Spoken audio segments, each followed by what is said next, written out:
I came across business capability assessment. Ivanti I find it very helpful.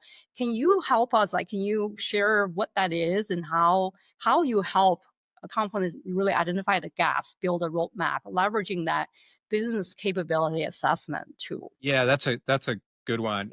Yeah, so we have our Avanti's business capability assessment.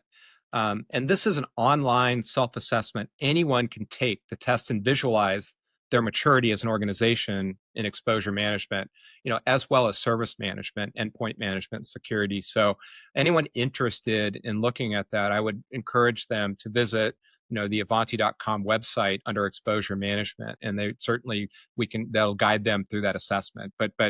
It's quite eye-opening in many ways because again, I think as you learn more, then you ask more questions, and then you find more things within your organization and how you address those.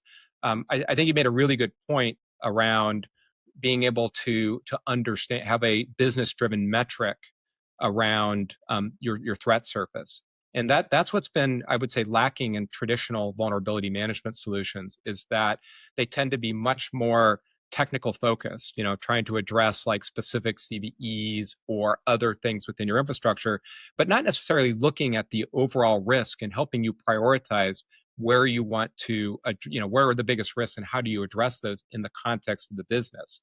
And that goes back to that scoring system that we have, being able to look at effectively what is your risk, based on your entire attack surface. And then how do I stack rank the areas that I need to address? And they may not be based on, say, the highest CVSS score or something else. They may be things with like poor credentials somewhere, account takeover attacks, things like that, can occur in those areas. And you want to make sure that you have strong credentials. Things like, privilege escalation, within your infrastructure, other things like that that are more subtle, but have a bigger impact, in terms of potential threats to your business. And so it's very critical to get that understanding in those business terms. And then with once you kind of understand that overall risk and what's affecting that, then it's much easier then to go to either the individual business units or the IT groups and put a program in place to address those in the order without disrupting the business. It goes back to, security needs to be transparent for the most part to the users. They can't, if it becomes an impediment, they'll work around it, right? You see that happens. They'll find ways to get around it, because at the end of the day, the business needs to move at the velocity of the market and what they're trying to attain. And if security gets in the way, that tends to be the first thing that gets put aside.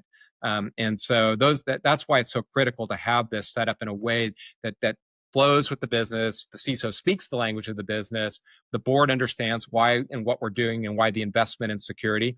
And then the business units then understand why they're making those investments and why that's helping their business, right? So it all goes back to, how do I make my business work in the context of, what I'm trying to achieve, but also how am I staying secure? Absolutely. I mean, you actually mentioned about data silo earlier, right? There is a big